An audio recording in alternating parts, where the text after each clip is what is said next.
Revolucionou? Vai passar. Papai vai guardar? Pode.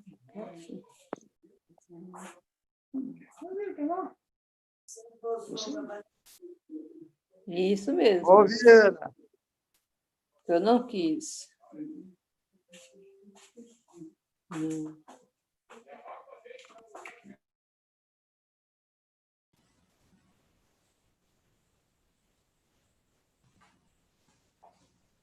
Boa noite a todos. Vamos iniciar aí a nossa reunião dessa noite, né? A gente está com a transmissão também pelo YouTube, né? A gente iniciou a nossa reunião pelo YouTube agora também. Mais uma vez, né? A gente agradece a presença de todos, né? Que estão conosco. Então, a gente tem aqui, por enquanto, 24 pessoas, né? Na nossa reunião aqui pelo Zoom.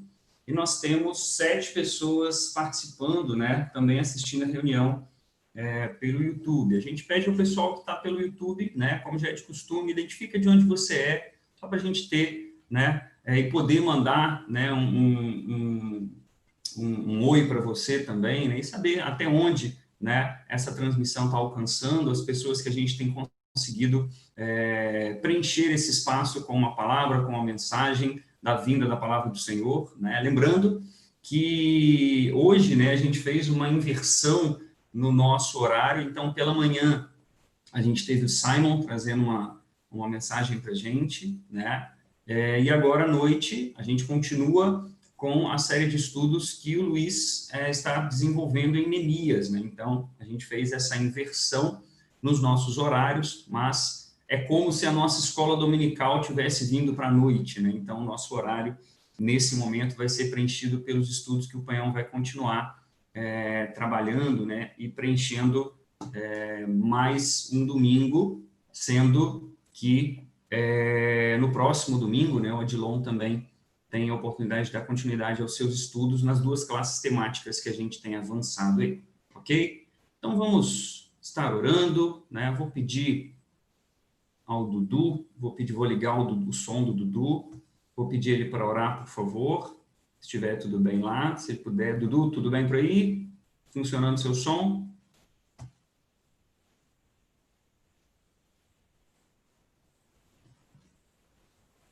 Não, acho que ele não me ouviu. Ah, ouviu. Ativou. Dudu? Oi, Thiago.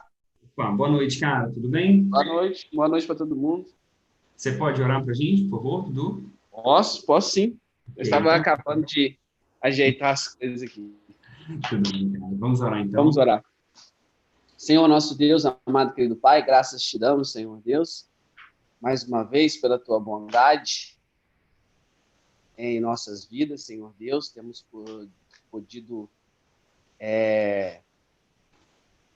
estar vendo, estarmos sentindo e convivendo, Senhor Deus, com tamanha graça, com tamanha bondade do Senhor nesses momentos difíceis, né?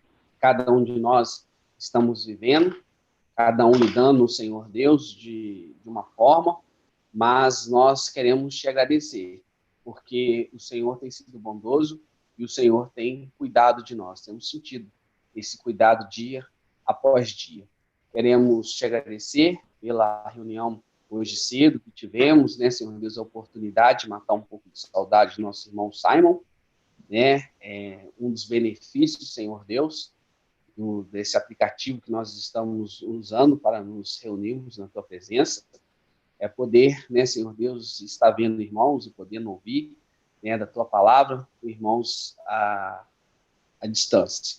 E pedimos, né, Senhor Deus, que nos dê sabedoria para estarmos também, não só ouvindo, né, Senhor Deus, que nós temos tido essa oportunidade de estarmos no conforto dos nossos lares, mas que mesmo os afastados uns dos outros, mas juntos de Ti, Senhor Deus, possamos usar, né, da Tua palavra, aplicá-la, Senhor Deus, da melhor maneira possível, né, Senhor Deus, mesmo nesses tempos difíceis que nós estamos vivendo. Não fica simplesmente em ouvir, Senhor Deus, mas nos dê sabedoria e forma de aplicar, né, nesse dia a dia que estamos vivendo, a Tua palavra, né, Senhor Deus, né, este alimento que o Senhor tem nos dado, de dar, de alguma forma, nós estarmos distribuindo ele, não ficamos só conosco mesmo. Pedimos, né, pelo Tiago, que está dirigindo essa reunião, Pedimos, Senhor Deus, pelas irmãs que estarão nos ajudando nos louvores, e pedimos pelo Luiz, né, que está com essa responsabilidade, está continuando o estudo em Neemias, continue capacitando, instruindo ele, que seja um instrumento usado por ti, Senhor Deus, nessa noite.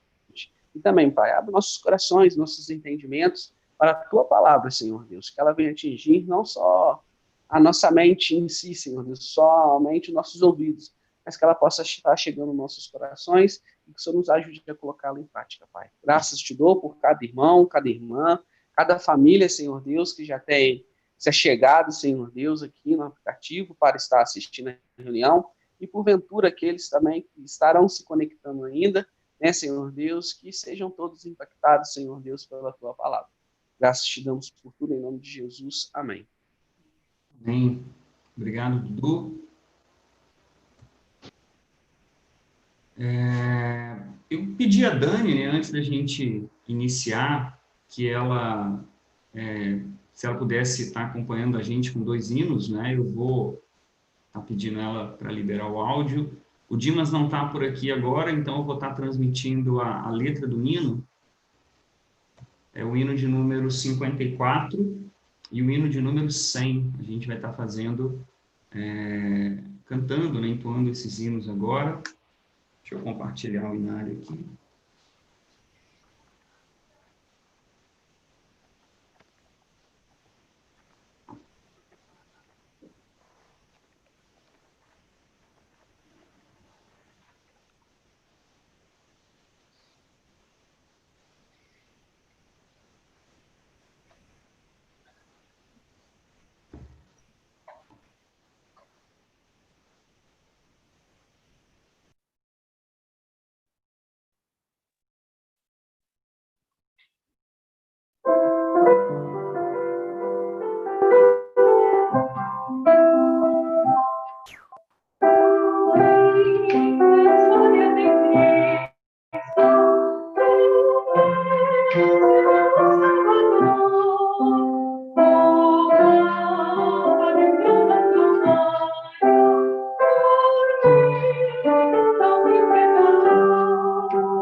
Obrigado, Dani.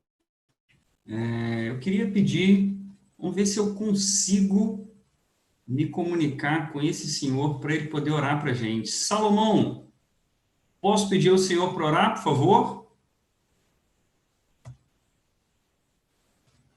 Pronto, seu som está ativado. Está me ouvindo? Estou te ouvindo, perfeito. Pode orar? Sim, por favor.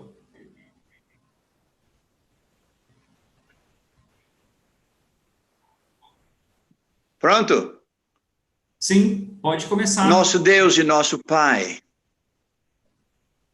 damos-te graças, Senhor, pela bênção de um novo dia, sob a tua proteção, cuidados, todo suprimento para nós, quer físico, quer espiritual. Nos damos satisfação de estar agora atento à tua palavra que há de ser entrada nos nossos ouvidos e corações.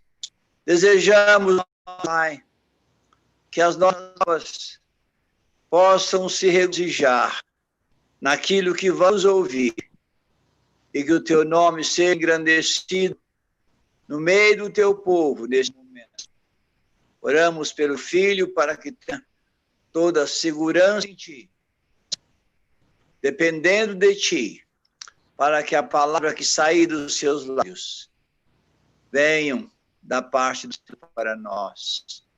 Oramos agradecidamente no santo e precioso nome do Senhor Jesus. Amém. Amém. Obrigado, Salomão. Luiz, vou ativar o seu som. Está aberto para compartilhamento, tá, Cleon? Você pode... Ok, obrigado. fazer aí. E só comunicando, né? Pedir aos irmãos, né? Acho que todos já estão com o microfone desligado. Quem já puder ir adiantando aí, desligando as suas câmeras, né? Mas de qualquer forma, eu vou estar desligando a câmera de todo mundo. A gente vai ficar agora só com o Luiz e a tela que ele vai estar compartilhando. No final, a gente volta a liberar o nosso som e a nossa câmera, ok? Panhão, Deus te abençoe. Amém, obrigado. Boa noite a todos, é uma satisfação estarmos juntos mais uma vez. Hoje vocês vão ficar um pouco mais com a minha companhia na tela, porque hoje eu não vou compartilhar a tela, como o Thiaguinho falou aí. Normalmente eu faço isso, mas hoje não deu tempo de preparar da forma como eu gostaria os slides. Mas nós vamos avançar no nosso tempo em Neemias, e hoje nós vamos ler uma parte no capítulo 5 de Neemias, falando a respeito deste homem, e especificamente um termo, a gente passou por cima desse texto, porque a gente estava estudando sobre os conflitos e sobre as adversidades, tanto internas quanto externas. Então, nós vamos ler um texto em Neemias capítulo 5, e depois um trecho no capítulo 6, falando tanto do caráter de Neemias, da vida de Neemias, mas falando da conclusão da obra e da bênção que foi isso para o povo de Israel e do impacto que isso teve na vida do povo e na vida das nações ao redor, e tentar, como a gente tem feito ao longo do tempo, desde que iniciamos esses estudos, trazer alguma aplicação para a nossa vida, trazer algum ensino que encaixe na nossa relação com o nosso Deus, na nossa relação uns com os outros e no nosso relacionamento com os descrentes, com aqueles que não têm a mesma fé que a gente, mas que estão ao nosso redor, que nós também nos relacionamos com eles. Então, se você quer acompanhar a leitura, nós vamos fazer a leitura de Neemias, capítulo 5, versículo 14 ao 19, depois no capítulo 6 de Neemias, no versículo 15, a partir do versículo 15.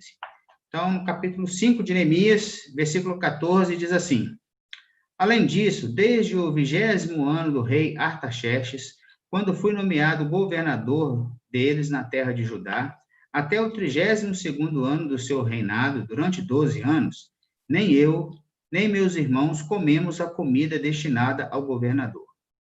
Mas os governantes anteriores, aqueles que me precederam, puseram um peso sobre o povo e tomavam dele 480 gramas de prata, além de comida e vinho.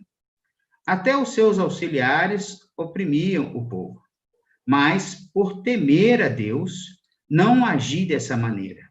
Ao contrário, eu mesmo me dediquei ao trabalho neste muro.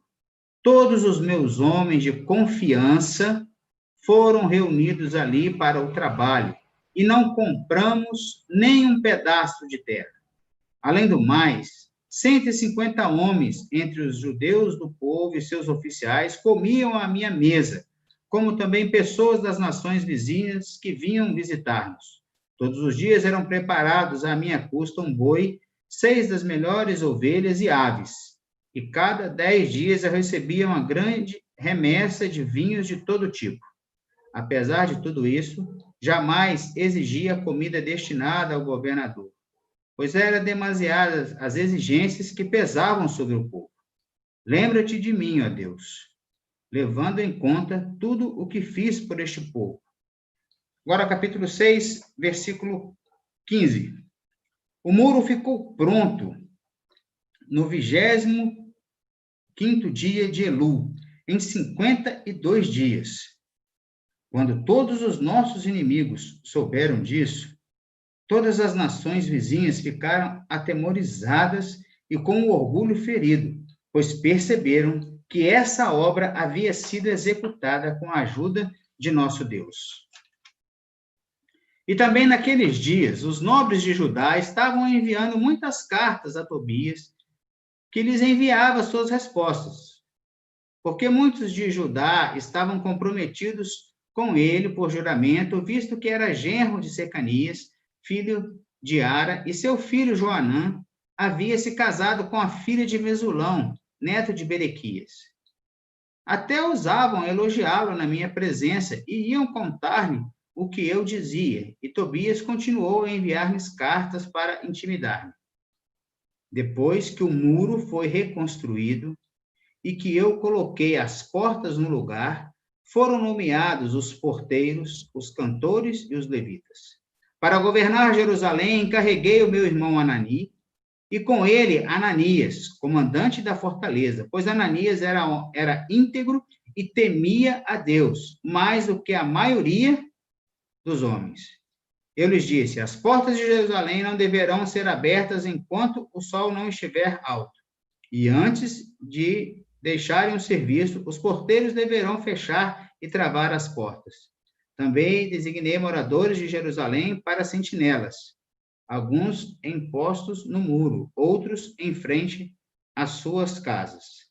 Ora, a cidade era grande e espaçosa, mas havia poucos moradores, e as casas ainda não tinham sido reconstruídas. Por isso, o meu Deus pôs no meu coração reunir os nobres, os oficiais e todo o povo, para registrá-los por famílias. Encontrei o registro genealógico dos que foram os primeiros a voltar. Nós vamos ficar com a leitura aqui.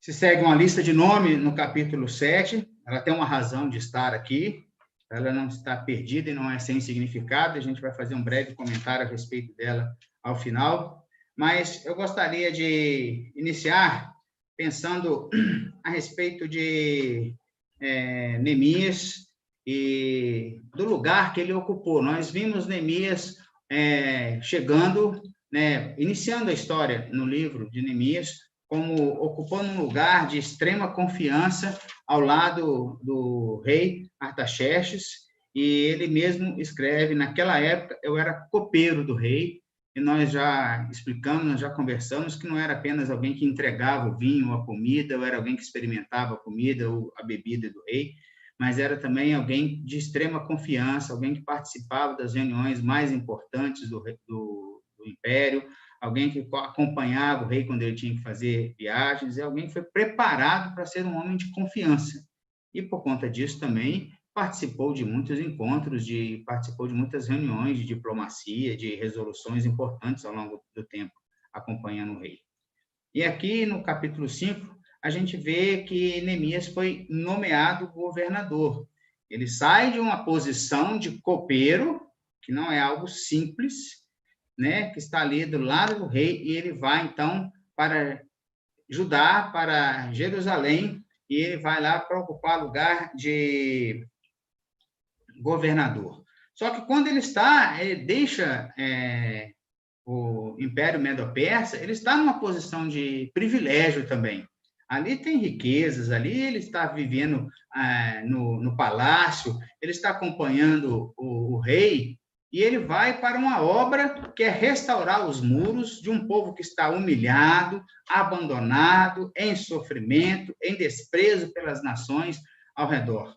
E ele parte para aquela obra, ele parte para aquela viagem, vai para aquela reconstrução, e ele, então, aqui explica para a gente, né, algo que ele fez diferente de outros governadores que já tiveram a responsabilidade sobre Jerusalém, mas que não foram com o mesmo coração, que não foram com a mesma dedicação, que não foram com a mesma disposição que aquele homem que eu digo, Neemias.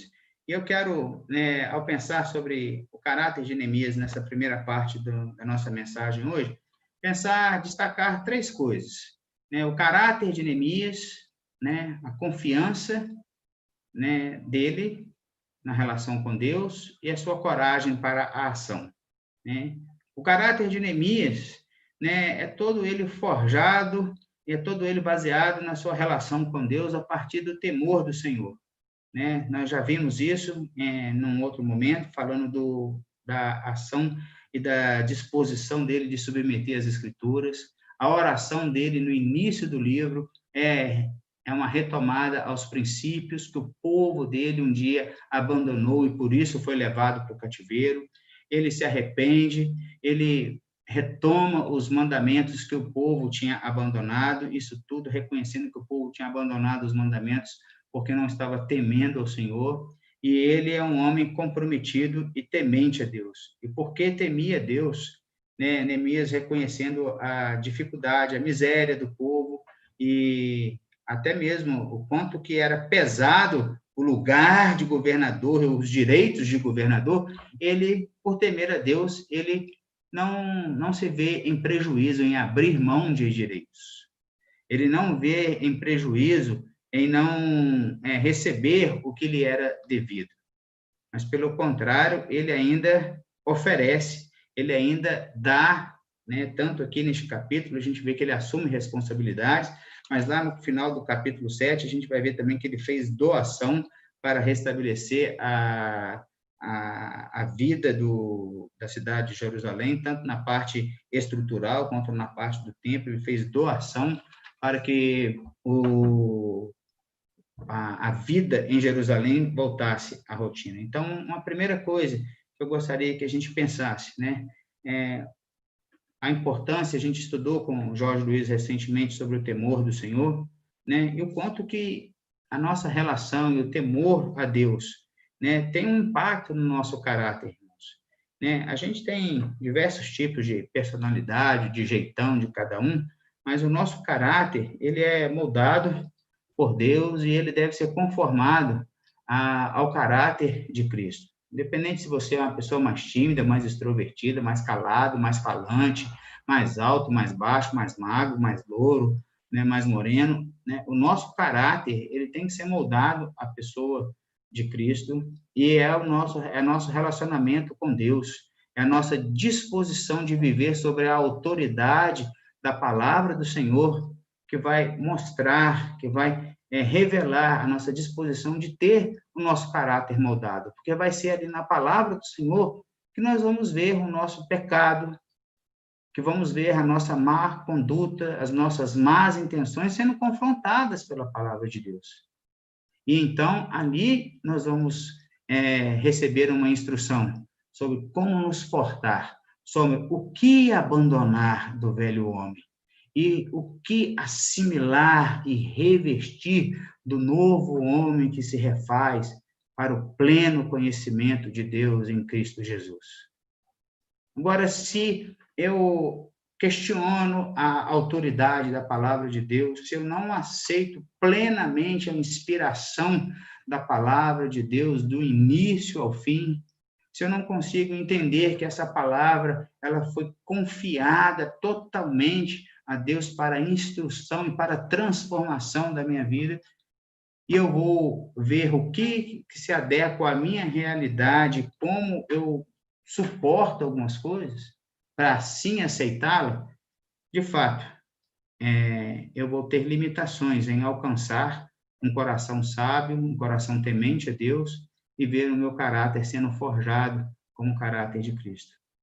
Mas Neemias mostra para a gente que, quando nós somos temente a Deus, a nossa disposição de viver sobre a autoridade da palavra de Deus vai ditar as nossas escolhas, a nossa conduta, e não vai ser de uma grande dificuldade para a gente abrir mão de direitos, quando às vezes a gente parece que usa a palavra de Deus para buscar direitos, né? Para buscar a defesa de direitos, né? Neemias diz aqui sobre, né, como que, olhando para a atitude de alguns homens dentro de Jerusalém, lembra que a gente estudou sobre as desigualdades e o abandono de mandamentos, né, que os judeus e os nobres e os oficiais estavam fazendo, escravizando homens, escravizando filhas e filhos, comprando as terras e não devolvendo. Por isso que Neemias fala, eu não comprei terra nenhuma, eu não emprestei dinheiro com juros, nada disso.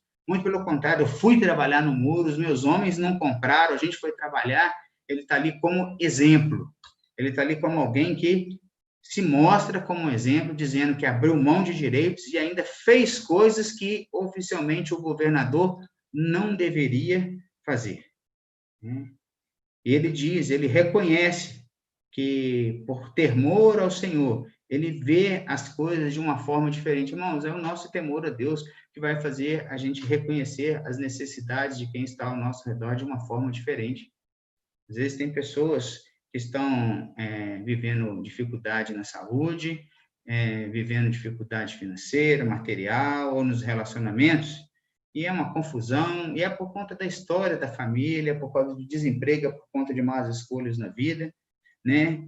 E ele olha aqui, Neemias escreve assim, eram demasiadas as exigências que pesavam sobre o povo. E às vezes a gente esquece que já tem muita exigência sobre o povo.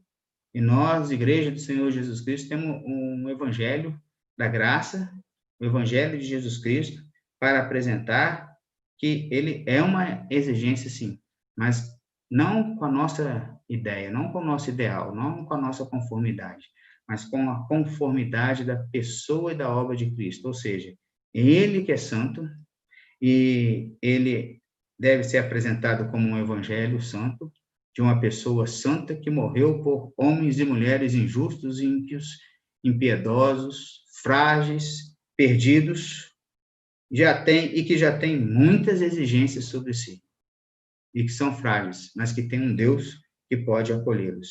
É interessante que Neemias, ele não se furta ao dever de assumir compromisso com essas pessoas, né? E ele, então, acolhe essas pessoas. Mas é também muito especial a gente ver que ele tem uma confiança, sua fé em Deus e a dependência de Deus a todo tempo aparece. Aqui é mais de uma de suas muitas orações e uma breve oração, como também é comum no livro de Neemias. Lembra-te de mim, ó Deus. Neemias faz mais uma oração de uma frase e essa frase só expressa a relação contínua que Neemias tem com Deus, a sua dependência contínua de que cada escolha, de que cada decisão sempre foi baseado na sua relação de dependência com Deus, né? Neemias tinha uma convicção inabalável de que ele estava fazendo a vontade de Deus, de que ele está envolvido com a vontade de Deus. Ele confiava em Deus, ele tinha a dependência de Deus, e por conta disso mesmo ele sabia, ele escolhia e decidia, orava antes de decidir as coisas, apresentava os conflitos, e para a resolução desses conflitos ele orava a Deus, e quando ele já tinha uma resolução, quando ele já tinha avançado em uma determinada decisão, ele orava a Deus novamente, agradecido ou confiado que tinha tomado uma decisão. Por quê? Porque ele estava numa relação de fé e dependência de Deus. E ele não tinha dúvidas, ele, pelo contrário, ele tinha uma convicção inabalável de que ele estava fazendo o que Deus queria que ele fizesse. É interessante que nós vemos Neemias recebendo um relato do seu irmão Anani sobre como está Jerusalém.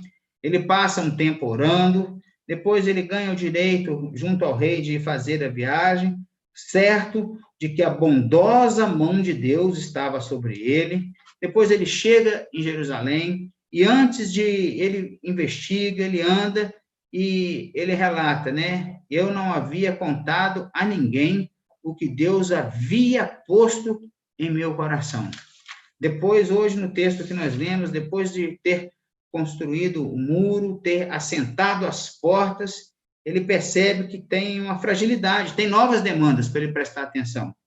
E aí ele diz, por isso o meu Deus pôs no meu coração fazer um censo, recenseamento do povo. Irmãos, isso me chama muito a atenção da relação de intimidade entre oração e palavra, palavra e oração na vida deste homem. É interessante olhar para a vida de Neemias e como que é visível, né? E como que ele usa essa frase, né?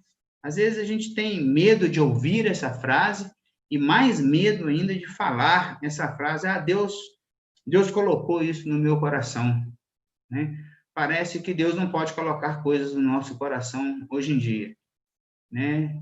Não pode colocar no nosso, não pode colocar de outros irmãos, não pode colocar de outras pessoas, né? Intentos, desejos, direção, direcionamento, né? Envolvimentos, obras pelas quais Deus quer que a gente se envolva, trabalhos que Ele quer que sejam feitos, pessoas que Ele quer que sejam alcançadas, né? Deus falar aos corações parece, né? Pode ser que não seja uma dificuldade para você, né? Mas às vezes conversando com alguns irmãos, ouvindo algumas pessoas, tentando às vezes compartilhar o que acontece no meu coração e tentando ouvir o que acontece no coração das outras pessoas, né? Parece que o ouvir a Deus e o poder ter essa segurança de que isso pode mudar radicalmente a direção das nossas vidas, porque a gente tem uma convicção inabalável de estar fazendo a vontade de Deus, e é por isso que a gente tem que ir nessa direção. É algo desconfortante, é algo raro, é algo incomum nos nossos dias, né? Mas o que deu essa tranquilidade para Neemias?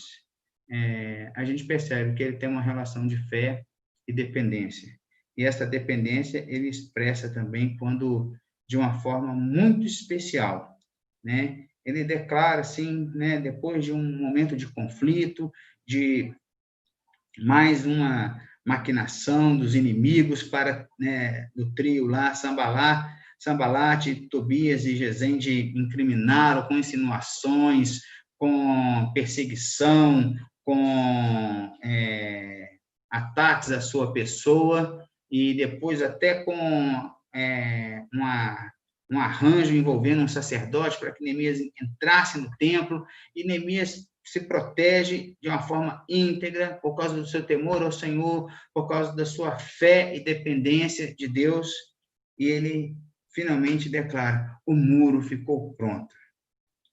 E olha, essa obra era tão grande, né, como nós falamos, né, é possível que tenha sido de 4 quilômetros a 4.800 metros de muro restaurado, né, algumas partes integralmente, em alguns lugares o muro tinha 3,40 metros, em alguns lugares 4,80 metros, em alguns lugares pode ser que tenha chegado a 6 metros de altura, né, por alguma parte da cidade, o próprio relevo ser mais baixo, né, e o trabalho foi concluído em 52 dias.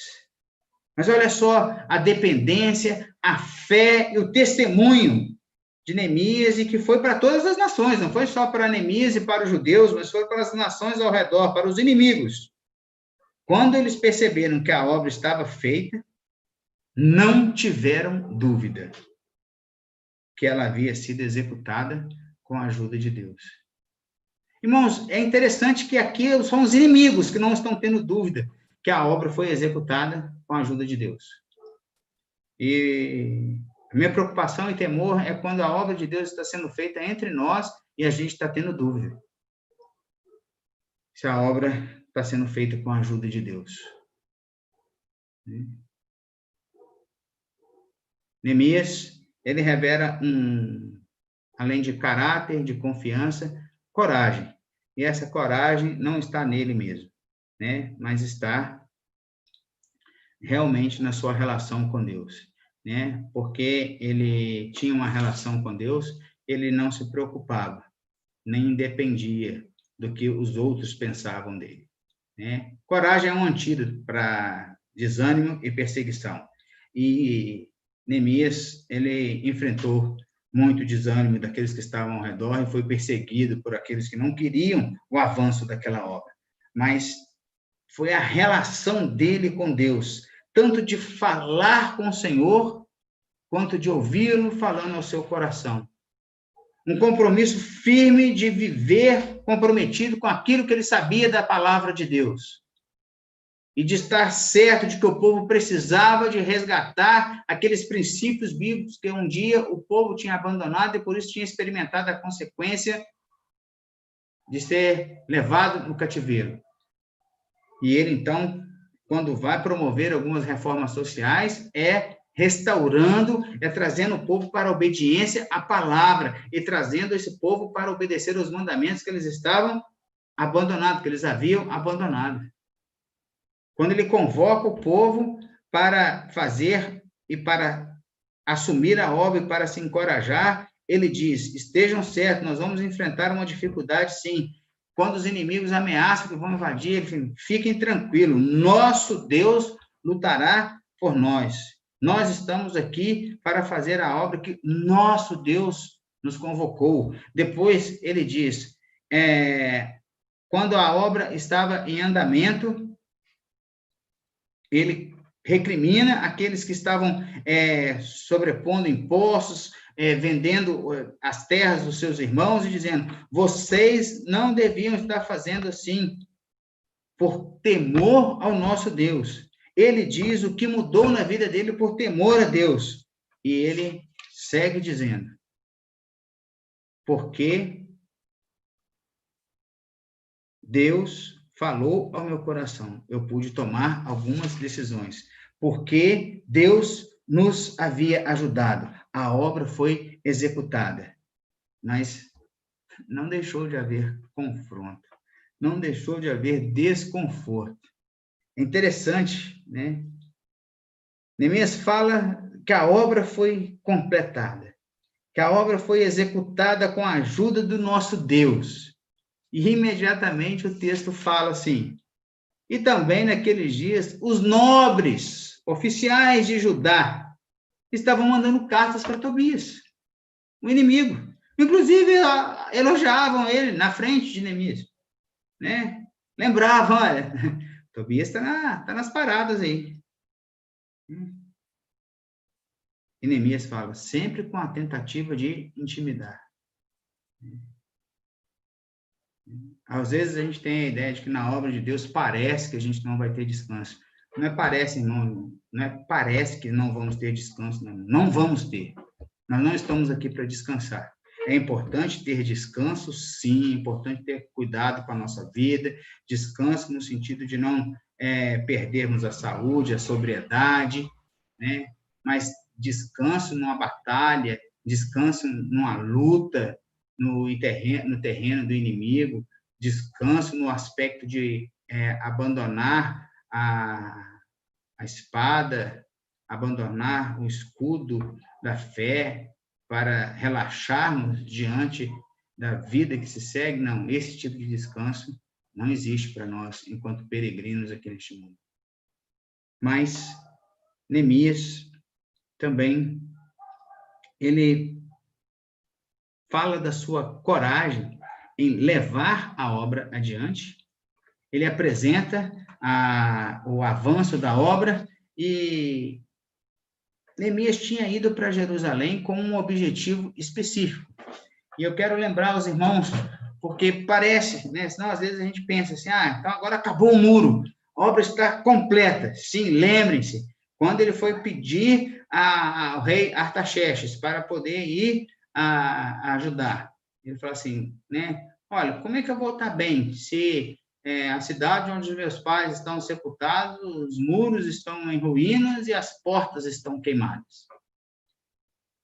E a gente chamou a atenção dos irmãos lá no início, que era para guardar essas duas palavrinhas e ler com atenção cada vez que a gente esbarrar nessas palavras, muro e as portas, porque os muros, eles foram restaurados.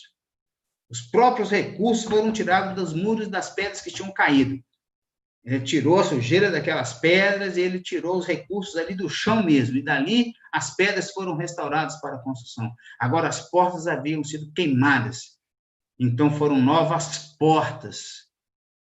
Porque há coisas nas nossas vidas que precisam de ser restauradas. E então precisa de tirar a impureza, precisa de tirar o lixo que a gente acumulou em cima, e precisa de resgatar e colocar em pé, colocar em ordem algumas coisas na nossa vida. Agora tem coisa que queimou, tem coisa que se perdeu, tem coisa que nós precisamos de colocar novas portas, com trancas e ferrolhos, para que elas fiquem bem seguras e resguardadas em nossas vidas.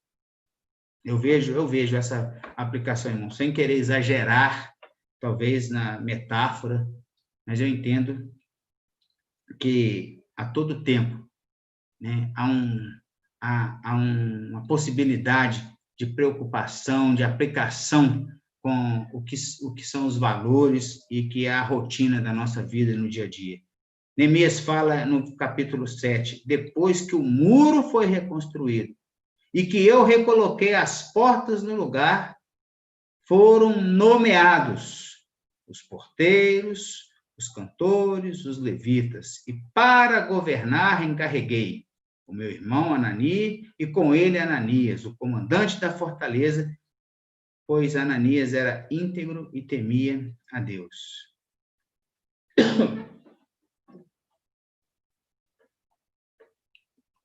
Quero fazer um destaque e chamar uma atenção para algo aqui bem específico. A gente vai ainda nos concentrar nesse texto num outro dia, porque me chamou muita atenção, né, ao longo dessa semana, quando eu me esbarrei aqui na descrição deste homem, né, tanto Anani, que é o irmão dele, que foi quem deu as notícias de como estava Jerusalém, e, sobretudo, de Ananias, que ele descreve, foi colocado como oficial de segurança, ou como comandante da fortaleza, certo? Né, o chefe de segurança da polícia, o secretário de segurança de Jerusalém, ele era um homem íntegro, que temia a Deus, mais do que a maioria dos homens. Irmãos, eu tenho tido uma preocupação muito grande ao longo de muito tempo, confesso para vocês, mas recentemente essa preocupação tem crescido muito com uma frase recorrente, e recorrente para mim não só a nível de autoridades políticas, econômicas e que circulam a mídia e os noticiários, né? Mas sobre integridade nas nossas lideranças e sobre em quem confiar, né? E eu gostaria de chamar a sua atenção de que, para consolidar a obra, e a obra em Jerusalém, lembre-se, A obra era a reconstrução dos muros de Jerusalém para que a comunidade de Jerusalém fosse restaurada ao lugar de uma comunidade adoradora de Deus. Mas primeiro, a primeira obra que precisava de acontecer era os muros serem reconstruídos.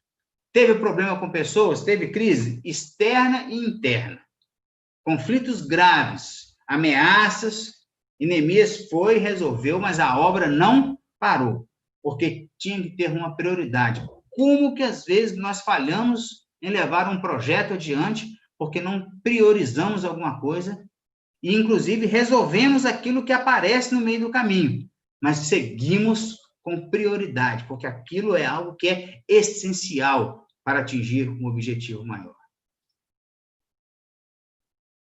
Estabelecer prioridade é algo bíblico. Estabelecer prioridade é algo que vem e que está evidente e patente em toda a palavra de Deus. A Bíblia é recheada de exemplos de prioridades no plano de Deus, prioridades na vida de servos de Deus, e porque eles tiveram prioridades, eles conseguiram dar continuidade, eles conseguiram dar prosseguimento àquilo que era para ser executado. Mas quando abriram mão da prioridade, se dedicaram ou se preocuparam com minúcias ou com outras demandas e abandonaram a prioridade, a coisa não deu certo. Neemias não deixou de dar atenção a algumas demandas, mas ele priorizou a reconstrução do muro, porque a reconstrução do muro lhe permitia atingir um objetivo espiritual importantíssimo e bem maior, que era a restauração da comunidade de Israel como adoradora. Mas para que isso pudesse ser feito, ele ia precisar de consolidar a obra.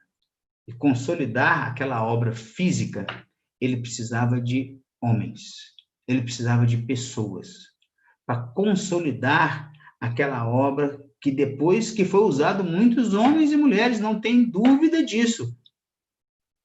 Mas agora numa outra função e de uma outra forma.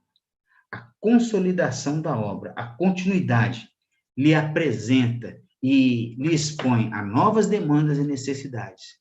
E ele vai atrás de homens, e homens que ele confia, e homens de caráter que podem ocupar esse lugar.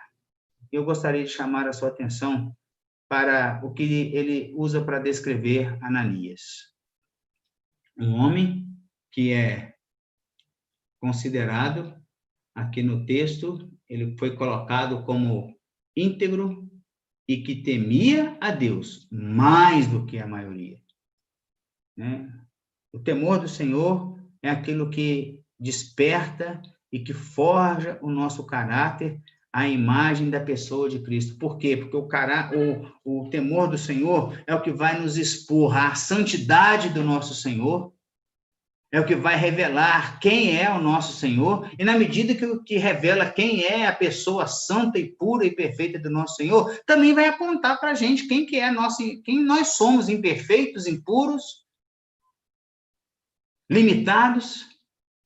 E na medida que experimentamos isso, ao passo que reconhecemos a grandeza e a perfeição de Deus, temos também a chance de confessar a nossa insignificância, a nossa pequenez, a nossa fragilidade, a nossa impotência. Mas, por outro lado, o temor do Senhor também é aquilo que nos assegura de que, se formos convocados para fazer alguma coisa, não é porque o poder está em nós, mas é porque o poder pode, inclusive, fluir através da gente, nós podemos ser capacitados por este poder e podemos, inclusive, ser instrumentos na mão do Senhor. Olha, irmãos, a minha preocupação vem em torno de nós estarmos totalmente desacreditados que a nossa sociedade precisa e tem homens e mulheres, servos de Deus, íntegros, tementes a Deus e dignos de confiança. Olha, nós precisamos de homens e mulheres íntegros no seu caráter, na sua fala, como pessoas, como dignos de confiança, porque temem a Deus, pessoas que são de confiança, que mantêm a palavra, que são íntegras na sua conduta. Nós precisamos dessas pessoas dentro dos nossos lares, dentro das nossas casas, na nossa família, nas nossas igrejas, na nossa comunidade, no nosso relacionamento com incrédulos e descrentes. Nós precisamos disso no meio das nossas autoridades. Se nós não temos, e o que é lamentável, a nossa constatação hoje é lamentável, mas isso não significa que não tenha. E o que é lamentável é o quanto de que nós, cristãos, não estamos querendo ocupar esse lugar de sermos homens e mulheres íntegros, tementes a Deus, mais do que um monte de gente aí fora, e dignos de confiança. E com uma falsa modéstia e uma falsa piedade, muitas vezes travestida de humildade, dizendo, nós não podemos ocupar esse lugar, não, porque é muito para nós, porque nós somos insuficientes para ocupar esse lugar. Ou, muitas vezes, quando se indica alguém como digno de confiança, quando se indica alguém como capaz de ocupar esse lugar, assim, mas maldito é aquele que confia no homem, usando de uma forma ridícula a palavra de Deus. Irmãos, nós precisamos de entender, de acreditar que existem pessoas íntegras. A palavra de Deus prevê isso. A palavra de Deus promove integridade. E nós, como crentes, não devemos apenas desejar que haja essas pessoas, nós devemos nos disponibilizar, nos apresentar para ser as pessoas íntegras, tementes a Deus mais do que os outros e confiantes que vão influenciar os lares, as casas, as comunidades, a nossa própria igreja e a sociedade, quer a gente esteja encontrando isso hoje nas nossas lideranças ou não. Nós não podemos furtar a essa responsabilidade, a esse dever. Temos que tomar cuidado com essa falsa piedade aí, às vezes travestida aí de humildade, que diz que nós não somos o suficiente para cumprir e ser tudo aquilo que Deus espera de nós, o que nós deveríamos ser em Cristo Jesus. Preste atenção, nós temos o Espírito Santo que habita em nós, é Deus morando dentro de nós, se você é um crente em Cristo Jesus. Nós temos a palavra de Deus infalível, com autoridade perfeita e plena, confiada a nós para nos instruir, para nos mostrar o que é de imperfeito em nós, e para nos mostrar aquilo e revelar para a gente o que é a vontade de Deus, e eu e você podemos, na direção do Espírito, compreender qual é a vontade de Deus e cumprir qual é a vontade de Deus. Nós temos a Igreja de Cristo, com os membros, os dons e talentos e os recursos infinitos dentro de uma igreja, para nos suprir, para nos completar, para nos exortar, para nos moldar, para fazer melhores do que nós somos sozinhos. Nós temos a graça de Deus, maravilhosa graça de Deus, que nos supre, que nos acolhe, que nos perdoa, que revela o perdão de Deus, que nos capacita, que nos dá uma infinidade de dons, de habilidades. Nós somos, sim, irmãos, insuficientes. Se formos viver por conta própria, nós somos insuficientes, sim, para viver qualquer e alcançar qualquer integridade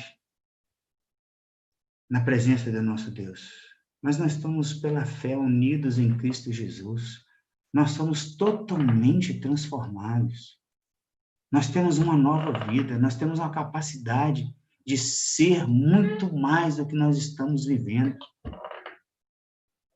E integridade de caráter, temor do Senhor e ser digno de confiança nas nossas relações uns com os outros é algo que deve nos mover neste mundo. Nós não podemos furtar a ocupar este lugar, a ter o nosso caráter desenvolvido, moldado e amadurecido para sermos essas pessoas dentro dessa sociedade. Isso é o mínimo de sal saboroso e preservador. Isso é uma luz forte e verdadeira que que a sociedade precisa. Mas há uma outra manifestação de questionamento contínuo a respeito de um caráter digno, de um caráter íntegro na nossa sociedade. Eu vou ler um versículo e a gente vai estar caminhando por fim da nossa meditação nessa noite. Eu digo que às vezes a gente usa e se furta, e às vezes com uma falsa acusação, né, dizendo que não podemos confiar nos homens, não podemos acreditar em ninguém para poder melhorar. Olha, no aspecto político, econômico, social, não podemos mesmo não, certo? Eu não espero que a gente melhore politicamente, economicamente, certo? Né? E o que eu espero da sociedade, o que eu espero das autoridades que governam o nosso país, é que a gente tenha condição de pregar o evangelho, que a gente tenha condição de viver a nossa fé, né? Por vezes, nós estamos batendo cabeça, querendo defender uma linha ou outra. Eu insisto, já disse isso algumas vezes, vou insistir, porque a nossa fé é para viver em qualquer sistema político, de governo, econômico. O que nós temos que acreditar, que nós temos que entender, é que a cruz de Cristo está acima disso. Acima de parlamentarismo, de presidencialismo, acima de monarquia, acima de república, acima de socialismo, de comunismo, de liberalismo. Nenhum deles são perfeitos, irmãos. Nenhum deles vai prevalecer, vai ser útil para nós. Nenhum deles traz a marca, a verdade de Cristo. Qualquer um deles pode manipular o poder, a verdade, exercer domínio. Qualquer um. O nosso compromisso aqui tem que ser com Cristo, com a verdade de Cristo. E quer seja o regime que a gente esteja, honrar a pessoa de Cristo, viver sob o temor de Cristo e ver o quanto que esse temor molda o nosso caráter, inclusive o nosso cristianismo, para viver com a condição que nos for permitido. Às vezes parece que a nossa ideia de viver ou de sustentar uma questão política ou econômica ou ideológica é muito mais para as acomodações de que nós vamos sofrer ou não na nossa fé. Sim, eu me preocupo com isso. Mas eu me preocupo, eu acho que a gente tem que se preocupar com a liberdade da extensão, da anunciação, da propagação da obra e da pessoa do Senhor Jesus. Né? Talvez vocês vão ouvir isso, vão falar assim, quero ver no dia que a escassez chegar na sua porta. Vocês não sabem de toda a minha história, certo? Hoje eu estou numa abundância que não marca toda a minha vida. Mas, entenda, meu compromisso, né, político e ideológico é de que a gente não perca a liberdade de falar a respeito de Cristo, de viver a verdade do Evangelho, independente de que tipo de governo nós vamos ter. Porque, às vezes, quando a gente tem que olhar para pessoas que devem ser exemplos, e aí exemplo não é só na política, não, é dentro da nossa sociedade. E a nossa sociedade pode vincular-se à nossa comunidade de fé, enquanto igreja, enquanto irmãos em Cristo, enquanto família, enquanto pessoas que fazemos negócio, que compramos, que vamos ao médico, né? E aí, às vezes, a gente ouve de uma forma sutil, maliciosa, destrutiva entre nós, assim, irmão, mas maldito é o homem que confia nos homens. Leia o versículo todo. Maldito é o homem que confia nos homens, que faz da humanidade mortal a sua força,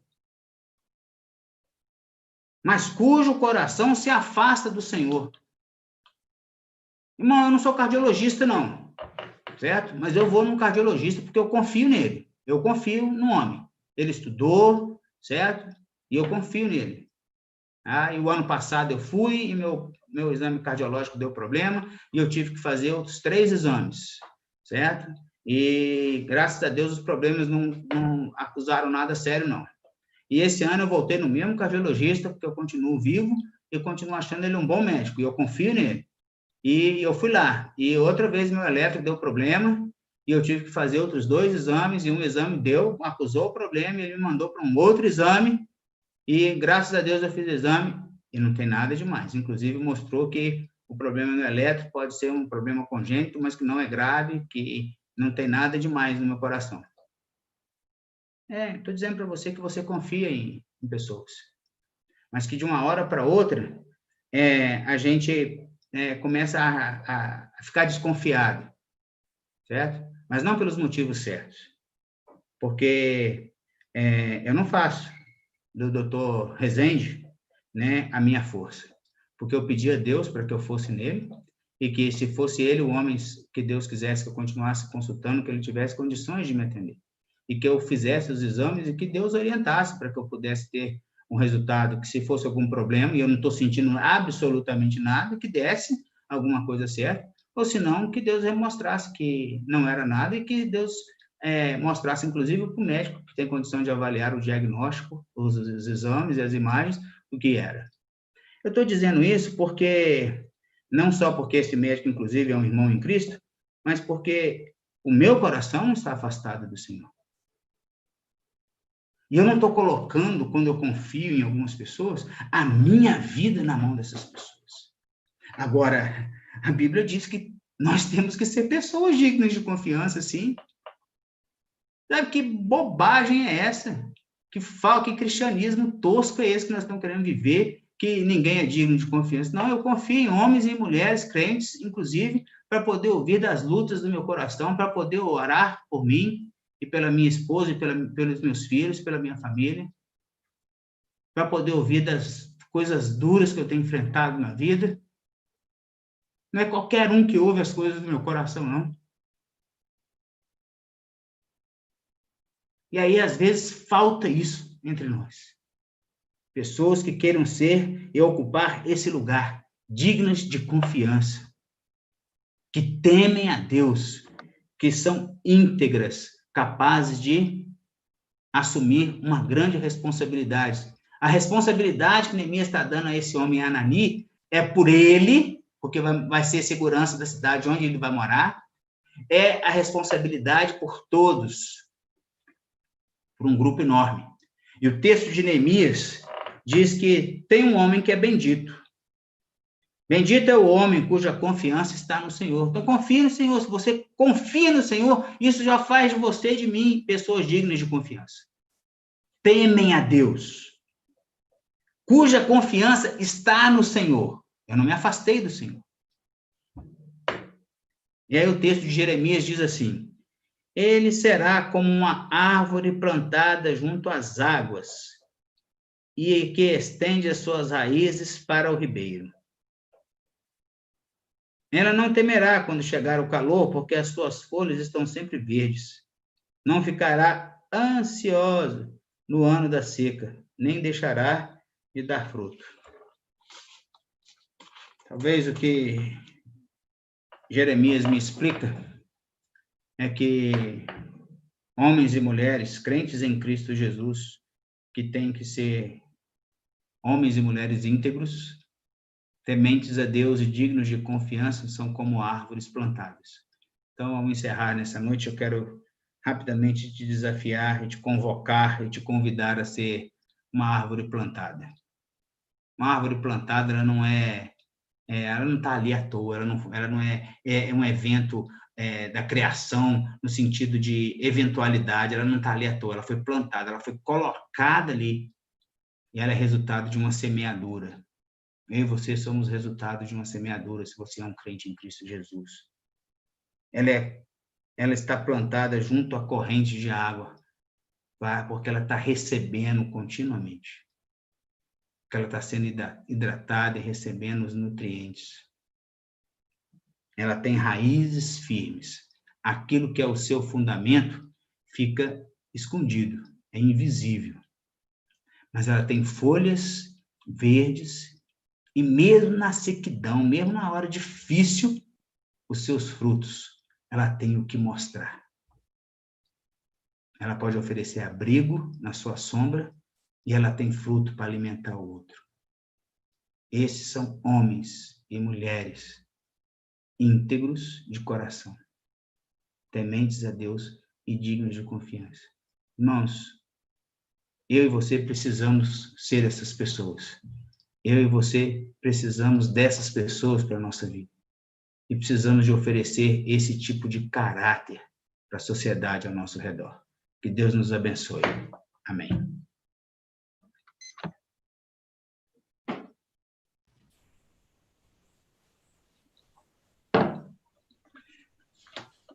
Obrigado, Ponhão, mais uma vez. Agradeço a você, né? Agradecemos também a todos que estão participando dessa transmissão, né? Todos que estão durante todo esse dia acompanhando, né? Hoje pela manhã, com o Simon trazendo estudo para a igreja, e agora o Luiz também.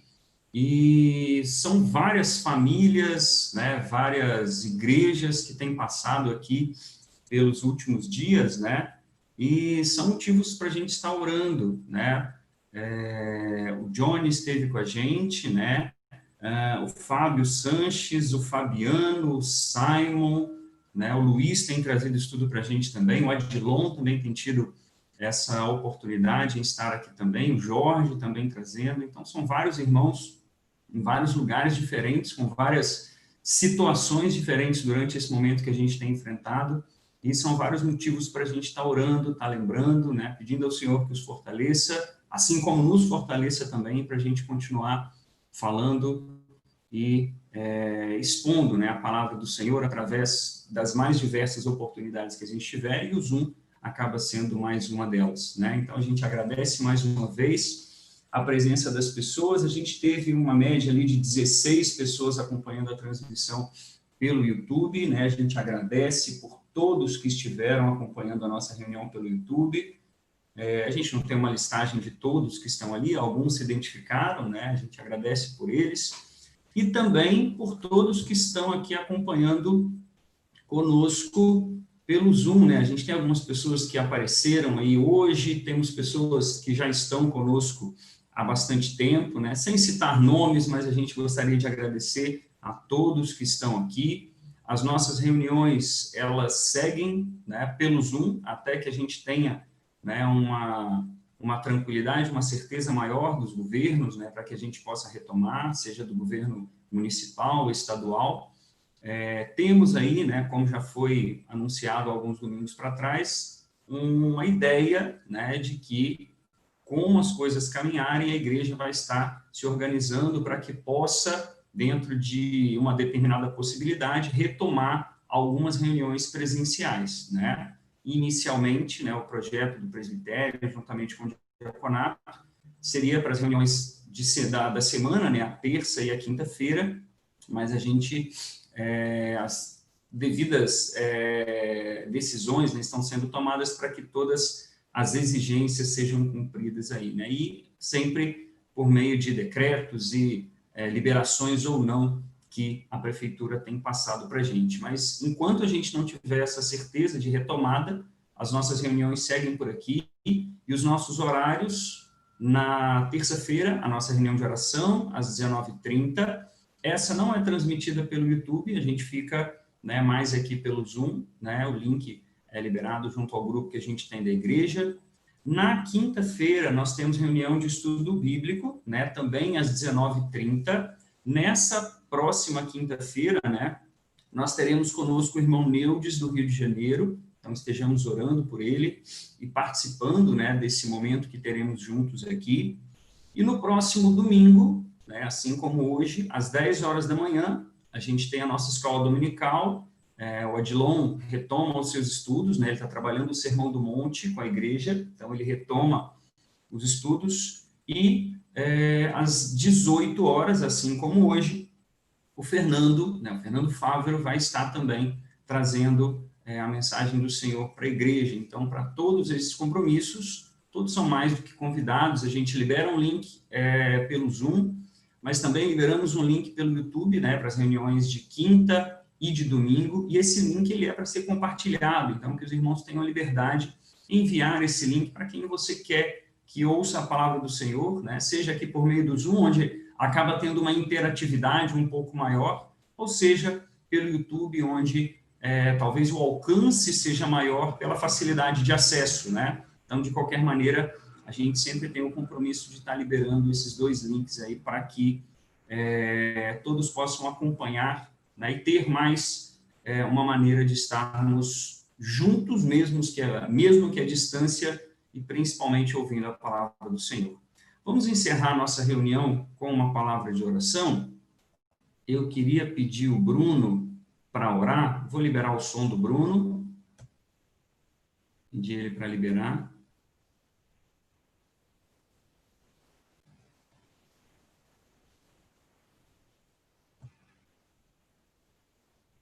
Vou ver se ele... Aí, ok. Bruno, me ouve?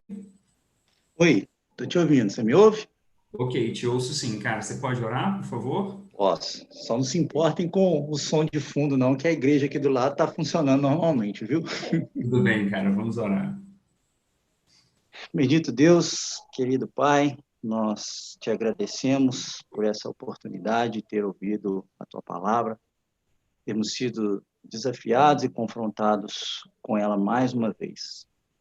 Isso é bom para a nossa manutenção do nosso caráter cristão, observarmos alguns princípios na nossa vida e realmente sempre estarmos com o foco em nos tornarmos cada vez mais semelhantes a Jesus Cristo. Que o Senhor realmente nos ajude a confrontar partes do nosso caráter que precisam ser mudadas, comportamentos, ideias, pensamentos, para que a gente realmente vá, dia após dia, se revestindo do novo homem e se despindo do velho. Que o Senhor realmente trabalhe nas nossas vidas e nos nossos corações.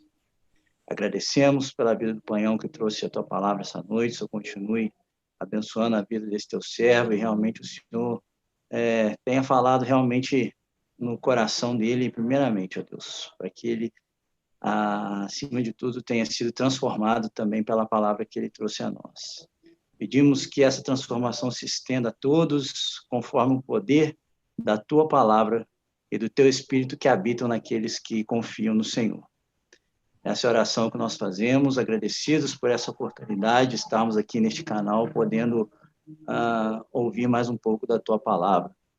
Pedimos que o Senhor abençoe a vida de cada um de nós, a nossa saúde, frente a essa pandemia, que o Senhor nos dê uma ótima noite ainda e abençoe o restante dessa semana. Essa é a oração que fazemos em nome do nosso Senhor Jesus Cristo. Amém. Amém. Obrigado, Bruno. Podem ligar, né, as câmeras, né, daqui a pouquinho eu vou estar liberando o microfone de todo mundo. Só finalizando com o pessoal que segue pelo YouTube, a gente encerra a nossa transmissão, então, pelo YouTube. E o pessoal aqui no Zoom, a gente continua, né, para a gente poder bater um papo aí. E eu queria só dar uma explicação, né, porque domingo passado a conexão caiu e ninguém voltou, né? O que aconteceu? A gente teve um problema com a transmissão e o link caiu, eu tentei abrir outro link, o link deu problema, né? Então, nem eu nem o Jorge, a gente